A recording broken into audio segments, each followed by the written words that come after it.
আলহামদুলিল্লাহ মাহমুদুহু ওয়া নুসাল্লি আলা রাসূলিহিল কারীম। মহান রবের দরবারে অসংখ্য শুকরিয়া যে রব্বুল আলামিন আমাদেরকে একটি মহৎ কাজের উদ্দেশ্য নিয়ে বসার তৌফিক দান করেছে। আমি সম্মানিত দর্শক যারা আছেন, শ্রোতা যারা আছেন, তাদেরকে উদ্দেশ্য করে বলবো যে জিন জাদুর চিকিৎসা আসলে কিতাবে বইতে ভুরি ভুরি আছে।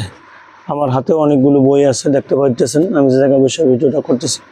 যদি আপনারা রিপ্লাই দেন, যদি আমি বই থেকে এক একটা কইরা দেখা পড়া ভিডিও যদি দেই এবং আপনারা যদি তার থেকে অনুমতি নেন, আমার এর উপরে অবশ্যই আলহামদুলিল্লাহ ভালো পাণ্ডিত্য মোটামুটি আছে। আল্লাহ সাহেতো যতটুকু আল্লাহ দান করছে ততটুকুই আছে। জিন জাদুর চিকিৎসার উপরে ভালো দখল আছে, হ্যাঁ। এবং আমি এর উপরে মাস্টার করছি, গ্র্যান্ড মাস্টার। আল্লাহ যদি সাহিত্য ডিগ্রি সম্পর্কে কেউ যদি সাধারণ অত বড় মানে ডিগ্রি কেউ অর্জন নাও করেন, আর আমি যদি বই থেকে দেখে আপনাদেরকে বিশেষ আমল বলি, হ্যাঁ। আর যদি আপনারা যদি সায় দেন যে ভিন্ন এক এক সময় এক একটা আমলের কথা বলবো, যেমন জিনকে বশ করার, জিনের সাথে কথা বলা, তদবির জগতের গোপন কিছু এলেম আছে, এগুলো বাতিলের নজর আপনি খুলবেন, জিন জাতির ক্ষমতাকে শেষ করে চূর্ণ করে দিয়ে আপনি কাজ করবেন, এগুলোর বিষয় বিভিন্ন বিষয়গুলো, স্বামী স্ত্রীর দ্বন্দ্ব আকাবিরদের আমল থেকে কীভাবে আপনি মিটাবেন, তাবিজের বিভিন্ন রকমের পদ্ধতি, নতুন দরজা থাকলে, আবার রুকাইয়া বিষয়ে, তাবিজ কবজ শেখার বিষয়ে, ঠিক আছে, এলাজ কীভাবে আপনি এলাজুল আমরা যে আমার ওস্তাদের পক্ষ থেকে যে কিতাব আছে এগুলো থেকে আমি একটা বিস্তারিত যদি বলি। আজকে ভিডিওটা যদিও সংক্ষেপ করব, আপনারা যদি চান তাহলে আমি এরকমের কিতাব থাকবে এবং আমি যেটা ভালো মনে করবো ওরকমের গুরুত্বপূর্ণ কিছু আমেলভাবে দেখে যেমন আমি এখানে দেখতেছি যে স্বামী স্ত্রীর দ্বন্দ্বই হোক না কেন, কারণ আপনি একটা ভালো একটা আমল আপনি খুঁজতেছেন সংক্ষেপে, হ্যাঁ, যে কীভাবে তাদেরকে মিলানো যায়। অনেক সময় জাফরান গালি অমুক সমুক বিভিন্ন কিছু লাগে, সেগুলো না নিয়ে যদি সংক্ষেপে কিছু আমলের মাধ্যমে যদি দেখা যায় যে ভালো ফায়দা পাওয়া যায়, ফলাফল পাওয়া যায়, রেজাল্ট পাওয়া যায়, হ্যাঁ। আপনি আক্রান্ত জিন জাদুতে ঘরে গেলে আপনার মন খারাপ হয়ে যায়, হিংসা আসাদ লেগে থাকে, তর্ক বিতর্ক লাগে, হ্যাঁ।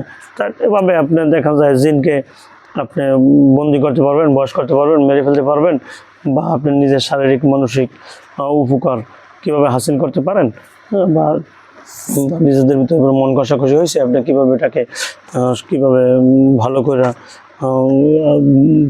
চলার ব্যাপারে নিজেকে হিসার করতে পারেন মাসনুন কিছু আমলের মাধ্যমে, সামান্য কিছু আমলের মাধ্যমে, হ্যাঁ। আপনি যদি বাতিল শক্তি অর্জন করতে পারেন এবং কোরআন হাদিস দিয়ে যদি আপনি নিজেই আমল করে আখেরাত, এটা দুনিয়া আখেরাতের উভয় কল্যাণ হবে, এগুলো যদি আপনি করতে পারেন তাহলে আপনার রোগী দেখার অনেক সময় দেখা যায় অনেক কবিরাজ আছে দেশে, মানে অনেক হুজুরা আছে যারা মনে করেন ঝাড়ফুঁক তাবিজ কবজ করে ঠিকই, কিন্তু তারা জানে না যে রোগ নির্ণয়টা যে আসল বিষয়। রোগ নির্ণয় না করলে, রোগ যদি কেউ নির্ণয় না করতে পারে তাহলে তার জন্য চিকিৎসা করা অসম্ভব প্রায়। এখন আপনি জানেন না তার কি সমস্যা হয়েছে, বলছে মাথা ব্যথা, আপনি দেখছেন যে তাবিজের কিতাবে আছে যে মাথা ব্যথার জন্য এই কাজটা করতে, আপনি এই কাজটা করে দিলেন, কিন্তু খুঁজে বের করেন নাই যে এটা বদনজরের কারণে হয়েছে, না হিংসার কারণে, না হাসাদের কারণে, না জিনের কারণে, না অন্য কোনো সমস্যার কারণে, না কোনো শারীরিক কারণে।